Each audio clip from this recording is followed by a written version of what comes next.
मेरा नाम पुष्पेंद्र कुलश्रेष्ठ है। पेशे से पत्रकार था। पत्रकारिता करने के बाद मुझे लगा कुछ विषय ऐसे हैं जो पत्रकारिता से हटके उठाने चाहिए, इसलिए मैंने इस्तीफा दे दिया और देश के सामने, राष्ट्र के सामने जो ज्वलंत मुद्दे हैं उन्हें सिर्फ उठाता हूं। सरकार किसकी है, किसकी नहीं, माने जाएंगे नहीं माने जाएंगे, इतना ही मेरा कार्य है। पत्रकार था, यहीं से मैं शुरू करता हूं आज की वार्ता।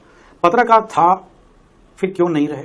उसके पीछे कुछ खास वजह? नहीं, कोई खास वजह नहीं। मैं समझता था कि 20-25 साल पत्रकारिता की मैंने, प्रिंट में भी था, टेलीविजन में भी था, बीबीसी रेडियो में भी था और पाकिस्तान के पहले प्राइवेट चैनल का इंडिया हेड भी था। मुझे लगता था कि पत्रकारिता की अपनी सीमाएं हैं, अपने बंधन हैं, अपनी उसमें इकोनॉमिक शामिल है, मालिकों का रोल शामिल है, एडिटर का रोल शामिल है, सत्ताओं के साथ में उनकी नजदीकियां शामिल हैं। जब आप इन सब के बीच में करते हैं तो बहुत सारी बातें जो आप देखते हैं वो बताते नहीं हैं, क्योंकि आपके अखबार की, आपके टेलीविजन की अपनी एक एडिटोरियल पॉलिसी होती है और बहुत सारे मुद्दे इन कारणों से इस देश में कभी उठाए नहीं गए। वो मुद्दे इस देश के मीडिया का कभी विषय नहीं बने और मीडिया ने भी डायरेक्टली इनडायरेक्टली, जाने अनजाने में या जानबूझकर इस देश में झूठे नैरेटिवों को आगे बढ़ाया। यहाँ रुकूंगा। ये शो है ना, कन्फेशन के लिए बहुत जाना माना है। आपने बताया कि मीडिया कुछ ना कुछ रीजन की वजह से परसेप्शन बिल्डअप करता है जो शायद सही नहीं होता है। कन्फेस करना चाहेंगे कि पास्ट में आपने भी कुछ ऐसा किया हो जो आपने बताया कि एडिटोरियल में ऊपर से प्रेशर रहता है, किसी पॉलिटिकल पार्टीज का रहता है, किसी और इन्फ्लुएंस हो जाता है जो पत्रकार है, क्या आपने भी कोई गलती की है? कोई आप ऐसे कह लें कि हमने तो पत्रकारिता में रिपोर्टिंग ज्यादा की है। ये सारी पॉलिसीज और गलतियां जो हैं वो एडिटोरियल पेज पे होती हैं और एडिटर तय करता है, मालिक तय करते हैं। लेकिन एक गलतियां, हम उसको गलती कह सकते हैं, लेकिन वो एक सर्वमान एक जुमला था जो चलता था हमारे देश में और वो जुमला था कि सारे धर्म बराबर हैं। वंस अपॉन अ टाइम, जब क्या बात करें, ये अभी भी चलता है, कुछ लोग अभी भी इसको चलाते हैं। अखबारों में लिखा जाने लगा अगर मस्जिद के अंदर रेप हो जाए तो कहेंगे एक धर्म विशेष के पूजा स्थल में ऐसा हुआ, और मंदिर में अगर रेप की घटना हो जाए तो पुजारी का नाम भी बताएंगे और मंदिर शब्द भी इस्तेमाल करेंगे, तब वो पूजा स्थल इस्तेमाल नहीं करते हैं। और पूजा स्थल it's a very confusing word. तो हमने मुसलमानों की बस्ती में आग लग जाए तो बस्ती का नाम नहीं बताएंगे, मुसलमान मर जाए तो उसका नाम बताएंगे, हिंदू मर जाए तो नाम नहीं बताएंगे। तो हमने जो पत्रकारिता पढ़ी उसमें कहा गया कि आपको किसी का नाम नहीं लिखना है। लेकिन हमने अपने दौर में यह भी चेंज देखा कि धीरे धीरे लोगों ने नाम बताना शुरू किए। वो आपकी वजह से हुआ, आपको लगता है? नहीं, हमने देखा ऐसा हुआ। हम I was not such a big star journalist कि मैं भारतीय पत्रकारिता को मोड़ सकता हूं। I was a very small journalist. एक आदमी दिल्ली आया, अपनी नौकरी की छोटा सीखने की कोशिश की। हम कभी किसी अखबार के एडिटर नहीं रहे, लेकिन बीबीसी जब मैं गया तब मुझे लगा कि यहाँ पत्रकारिता नहीं हो रही, यहाँ तो मिशन पे काम हो रहा है। बीबीसी को तो बहुत न्यूट्रल मीडिया हाउस कहा जाता है। नहीं, से कहा जाता है। आप ही के जमाने के जो वर्ल्ड के लोग थे उन्हीं से आगे आते आते अभी की जनरेशन भी सुन रही है। वो मैंने वही कहा कि मैं उस नैरेटिव का हिस्सा ही नहीं था। हमको तो बनाया नैरेटिव मिला ना।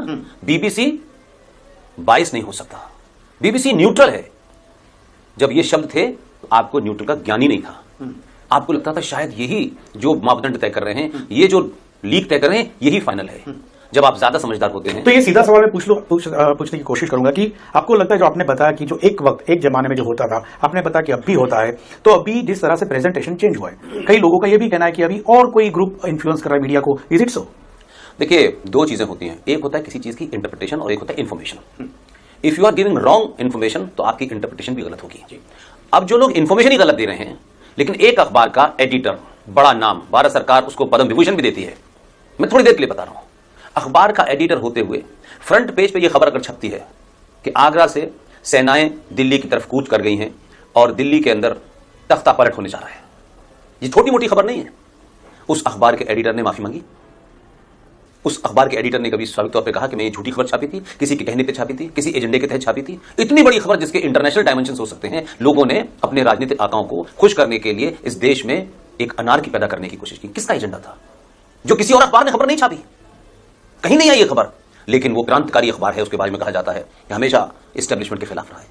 वही लोग आज अखबारों से निकाल दिए गए, बेरोजगार हो गए। तो 20-20 करोड़ रुपया बड़े बड़े धनाढ्य लोगों से लेकर के छोटा छोटा यूट्यूब चलाते हैं और आज भी मिस इन्फॉर्मेशन कर रहे हैं। आपकी इंटरप्रिटेशन पे मुझे कोई ऐतराज नहीं है, आप किस तरीके से किसी चीज को सॉल्व। मिस इन्फॉर्मेशन ये कतई मंजूर नहीं। मिस इन्फॉर्मेशन से तो आप ऐसे ही है कि आप मरीज को कहें कैंसर है और आप उससे कहते हैं कि नहीं, आपको कैंसर नहीं, सर का दर्द है। ये कब हुआ? देखिए, मैं जहां पला बढ़ा, जहां पैदा हुआ, वहां हिंदू के लिए कोई बहुत बड़ा स्कोप नहीं था। स्कूल में मैं बहुत एक्टिव था, लेकिन कभी ओरेटरी कोई चीज होती है इसका अंदाजा नहीं था। और मैं बचपन में बड़ा शाय आदमी था। मतलब मैं हाँ नहीं, मैं तो शाय का मतलब ऐसा नहीं है। लेकिन होता यह है कि देखिए, कुछ चीजें आप पढ़ के बोलते हैं जी, और कुछ चीजें आप जीते हैं। मैंने जो कुछ आज बोला है वो मेरी माँ ने, मेरी बहनों ने, मेरे पिता ने अलीगढ़ मुस्लिम विश्वविद्यालय में 40 साल तक जिया है। नहीं, ये ऑरेटरी, ये वॉइस मॉड्यूलेशन, ये पीच, हाँ, उसी मैं उस पर सेकंड पार्ट पे आता हूं। पहले तो कंटेंट होना आपके पास। अगर मॉड्यूलेशन बहुत अच्छा है तो बोलेंगे कि अगर कंटेंट नहीं है तो जो कंटेंट था मेरे पास, लेकिन पत्रकारिता ने मुझे वास्ट लोगों से मिलने का मौका दिया, और ऊपर वाले की कोई मेहरबानी रही होगी कि हमको बचपन में, क्योंकि अलीगढ़ मुस्लिम विश्वविद्यालय में थे, तो हमने उर्दू पढ़ी। उर्दू हमारी जबान थी, हिंदी हम जानते नहीं थे, और इस्लाम हमने पढ़ा, कुरान हमने पढ़ा। तो उर्दू की चाशनी और हिंदी के शब्द उसमें मिक्स करने के बाद जो बात आपको लगती है वो पुष्पिन की ओरेटरी नजर आती है। लिहाजा कोई इसकी ट्रेनिंग नहीं है, और ओरेटरी किसी को सिखाई नहीं जा सकती। आप डायलॉग तो किसी को सिखा सकते हैं कि 3 बार बोलें, 4 बार बोलें, और वो उसके बाद में कोई बात बोल दें। लेकिन मेरा मानना है कि अगर आपके मन में, जो आप मन में है वही आपके दिमाग में है, और आप कन्विंस हैं, तो फिर शब्द भी आपके निकलेंगे, हाई पिच लो पिच होगी। वो मैं कभी करता नहीं, वो ऑटोमेटिक ऐसा होता है। पुष्पेंद्र जी, आपकी हर एक बात में मुस्लिम और इस्लाम आ जाता है। क्या क्या क्या मतलब, एक तो या तो बहुत प्यार करता है ना आदमी, तब भी अंदर से निकलता है, या तो बहुत हेट करता है तब निकलती है। ये क्या है क्या? क्योंकि इतने साल का प्यार और बाद में परिवर्तित हो गया हेट में। पढ़ाई, आपने बताया बचपन, उर्दू की टासनी, उसमें आप घुले डुले, उसके बाद अचानक हेट और लव स्टोरी मुझे दिख रही है आपकी हर एक स्पीच में। एक जमाने में प्यार किया, बहुत स्टडी किया, डीपली अंदर आप घुस गए इस्लाम में, बाद में अचानक हेट स्पीच। ये मुस्लिम और इस्लाम के बिना पुष्पेंद्र कुलश्रेष्ठ का कोई भी लेक्चर क्या हो ही नहीं सकता। क्योंकि पत्रकार, मैं इसलिए पूछ रहा हूं, एक पत्रकार होता है ना, उसके पास बहुत सारे सब्जेक्ट होते हैं, लेकिन ये पत्रकार सिर्फ 2 सब्जेक्ट के अंदर सीमित रह गया। रहना चाहते या किसी ने रहने को कहा गया। आपने कहा ये पत्रकार रह गया है, मैंने इसीलिए पत्रकारिता छोड़ दी है। मुझे अपने नाम के आगे कोई ये कहे कि आप पत्रकार हैं, इस पर एतराज है। मैं पत्रकार था, और जब तक था तो जो पत्रकारिता के मापदंड थे वो मैंने पूरे किए। आपका दूसरा सवाल है, विच इज हाईली ऑब्जेक्शनेबल। सवाल यह है कि मुसलमानों से हेट जो है, ये जो शब्द आपने हेट इस्तेमाल किया है, या तो आपने मेरी स्पीच सुनी नहीं है, या आपने इस देश में पिछले कई सौ सालों से बनी बनाए झूठे मक्कारी के नैरेटिव को यह समझ लिया है कि यही सच है। मैंने आज तक किसी मुसलमान और इस्लाम के खिलाफ हेट स्पीच नहीं दी, इसलिए आपको असदुद्दीन ओवैसी की भाषा में हेट एंटी हिंदू और पुष्पेंद्र में हेट इस्लाम नजर आता है, क्योंकि आप इस्लाम के बारे में या तो जानकार नहीं है।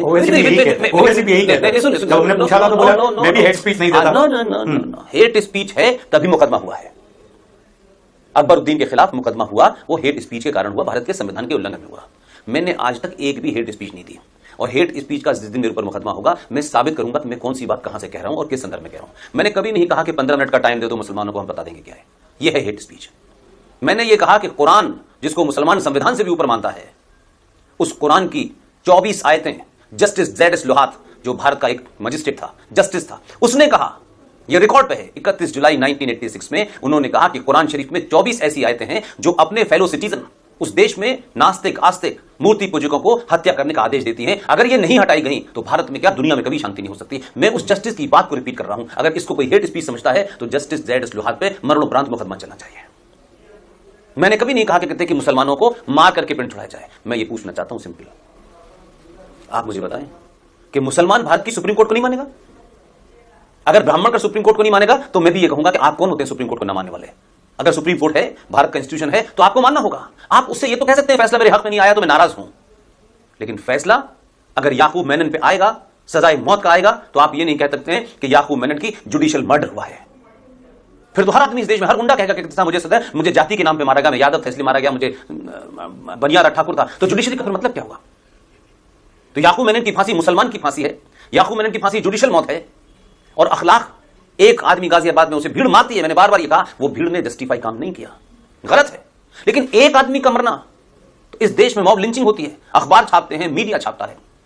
सुप्रीम कोर्ट भी कहती है we are not ready to accept लिंचिस्तान इन इंडिया, लेकिन यही सुप्रीम कोर्ट है, यही भारत है। औरंगजेब और बाबर के जमाने की बात नहीं करता मैं, पूछना चाहता हूं 2500 कश्मीरी हिंदू पंडितों को उनके साथी पड़ोसी मुसलमानों ने उनकी पूजा और पद्धति के कारण मारा। 5 लाख कश्मीरी हिंदू पंडित दिल्ली के अंदर आईएनए मार्केट के बाहर जगह जगह फुटपाथ पे आज सिगरेट और बीड़ी बेचते हैं। ये वो लोग हैं जिनके 10-10 एकड़ में मकान थे, 10-10, 12-12 कमरों के इनके मकान थे। उन्होंने आज तक किसी मुसलमान को गाली तक नहीं दी, ऊंचे शब्द में नहीं बोले।